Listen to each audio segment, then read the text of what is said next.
Hey guys, how's it going? Kevin Clear here with a knife video for you. Today we are taking a look at a Ruike knife. This is one of their new models for 2018. This is the P852B. This is definitely going to be one of their larger, heavier duty models. And I've got to say, overall, I've been pretty impressed with the lineup from Ruike, not only this year, but in general. They tend to do a pretty good job with quality, and they've got some really nice designs out there, and their actions tend to be very nice, especially for the price point. But honestly, they're really batting above or hitting above their weight class, I guess, when it comes to the action and the overall quality on these knives. They're doing a pretty darn good job. Huge thank you to Ruike Knives Canada, who sent this along for review. And I will say, look down in the description box for a link to their website if you want to buy one of these. Unlike most manufacturer websites, they're not, it's not MSRP pricing, it's actual retail pricing there. So you can pick one up for essentially what they're supposed to be for, okay? Now, let's go ahead and get into the size and weight on this guy. This is 8 1/8 inches overall. The blade length here is 3.5 inches, and the handle, when closed, is 4 11/16. So it's not a really long knife, but it's definitely a fairly big knife. This guy is 5/8 of an inch thick, weighs in at 5.5 ounces. So it's a pretty hefty, smaller knife. The one thing that does kind of put me off a little bit is the grip area here is only 3.25 inches for a knife that's actually fairly large. So that's a little odd to me, that choice, but if this fits your hand well, then it's going to really fit it well. Mine just fits. I would say if your hands were a little bigger, I wear a size large glove. If your hands were much larger than that, you'd have a really hard time getting them into that sort of space between these two choils.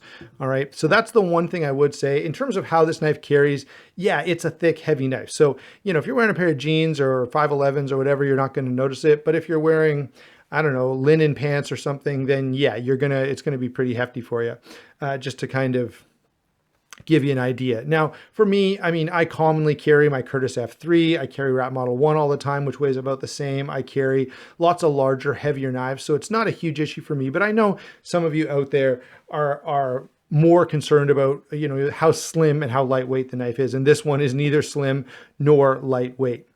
Moving on to the blade here, we have this fairly hefty chunk of 14 C28N steel. It's got a flat grind with a recurve, nice drop point here with a swedge. Really, really attractive blade as far as I'm concerned. You guys know I like satin finish. I just love, guys, the way that satin grind catches the light. Really, really attractive. Now, in terms of usefulness, this is also quite good. It's fairly thin behind the edge. Now, the blade stock at about 1/8 of an inch is a little thicker than maybe you'd want, but honestly, I've done lots of different slicing tasks with this, apples, tomatoes, a few other things, and it works just fine. And that extra strength is appreciated in terms of durability. And that's one of the benefits when you see a grind like this. So you've got this swedge on the top, you've got sort of a lower flat grind. That grind is going to provide you some pretty good stability out here near the tip. And you can see this knife is a little thicker at the tip. And so that's pretty nice to see. They've got a good combination of toughness and slicing power. So it cuts well, but it's still a pretty tough blade.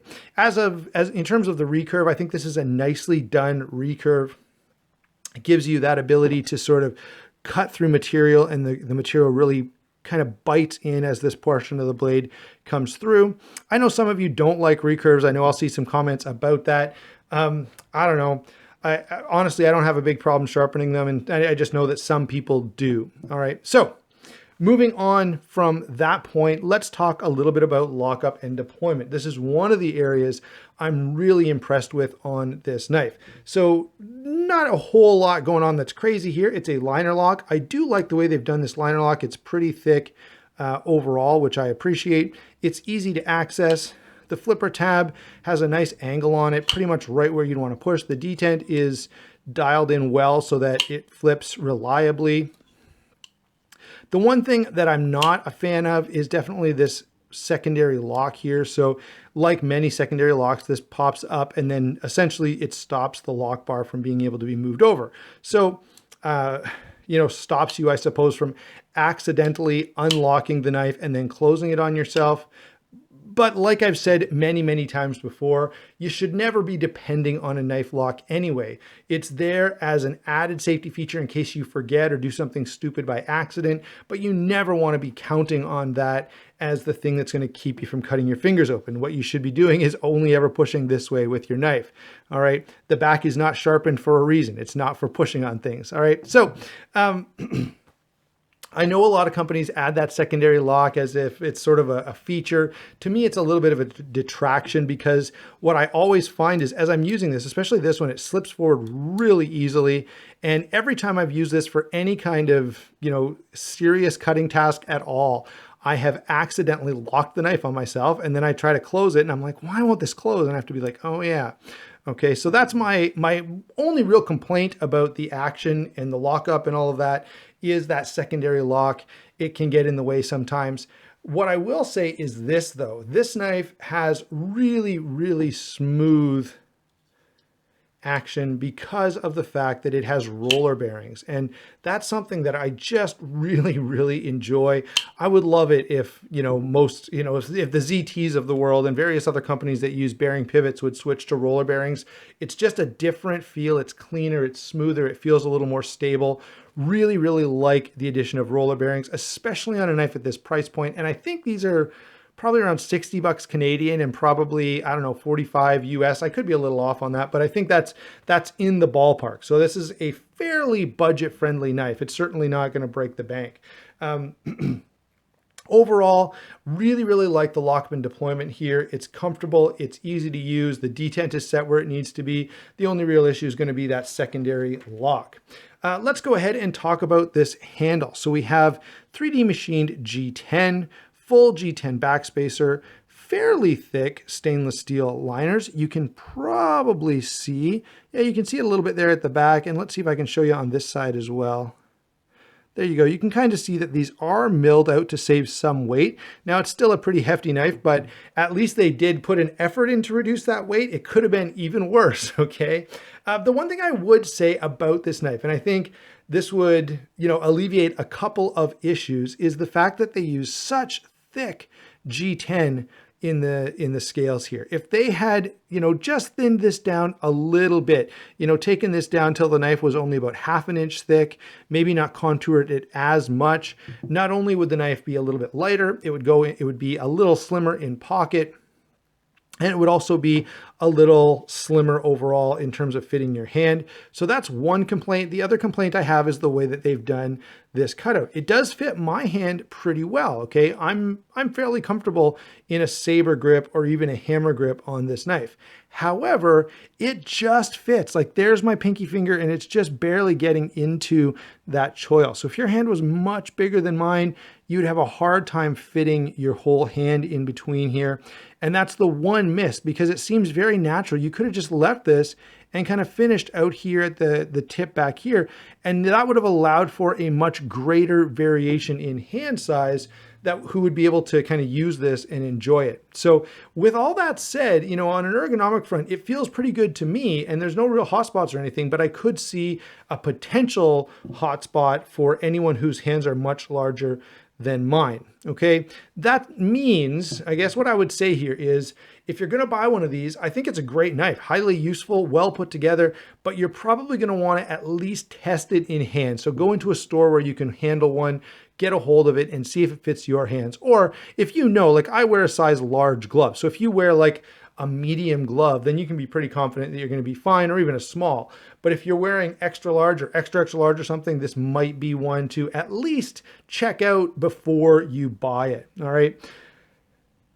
Let's go ahead and get to some comparisons, because this is landing in a spot that honestly has a whole lot of competition, and it's pretty good competition. Although I will say not too many are going to have those really cool roller bearings. So let's go ahead and get into some of the other knives that are out there kind of in this ballpark. Here is the Tuya Knives Bruiser. Again, G10 liner lock on bearings, flipper knife. There's a lot that these two have in common. Both are pretty comfortable in hand. Both are similar size blades. D2 steel on this one. Well, this one's 14C28N. I like both of those steels. The Bruiser is going to be a little slimmer in pocket. What have we got next? Oh, you know what? Before I really got to the similar knives, I should have brought in just a pair of 2 and a Rat 1 to give you guys an idea of size. So there's the pair of 2. There's the Rat 1. Similar weight and similar construction, liner lock here. And in fact, this one is in D2 steel, so even the price is going to be fairly close. Here is the QSP 440C blade steel, which I don't like as much as 14C28N, but again, similar design, bearings, flipper, stainless steel liners, G10 handle. And we're kind of going with a theme here. Here is the Tangram from Kaiser. Now, this obviously is much smaller, but there are some other Tangram models that would be more similar in size to this guy. Again, the steel, I'm not going to like nearly as much as 14C28N. What other? I guess this one is one we've missed. This is the Best Tech Paladin. Great knife, D2 steel, which I do like a little better than 14C28N. Again, though, we've got the similar construction, machine G10, steel, stainless steel liners. Now these happen to be nested, which I think is really, really nice. Okay, so those are a few comparisons for you. All of those are kind of similar, with of course the Tangram and the Para not being quite in the same wheelhouse in terms of both cost. Now they're opposite end of the cost spectrum, but they were just kind of brought in for size and the Tangram because it's a value knife with stainless steel and G10 liners. So overall, what do I think of this knife? Well, I think it's a really cool design. I love the way that they've gone with this sort of overall arch, and I even like the way they've cut this choil out. I just wish they had cut it out a little larger. At least a 1/4 of an inch more space would really be appreciated there. Overall, this is a hefty chunk of a knife that looks really cool and does perform very nicely as a cutting tool. And let me say this in conclusion, performs better than you would expect. I think people would look at this and be like, yeah, that's going to be sort of a heavy duty blade that's not going to slice super well. It's going to be more for hard use. But honestly, this slices really nicely because it's pretty thin behind the edge, and the blade stock at 1/8 of an inch is not super crazy. Okay, so there you go. There's some weak points with this knife, but overall it's well put together. It flips well. It's comfortable in my hand or smaller, but I wouldn't want to have bigger hands than mine. And so there you go, guys. Very well done Ruike knives, and I look forward to what they've got coming up in the future. Hope you enjoyed the video. Don't forget to follow me on Instagram, like and subscribe, and we will talk to you soon.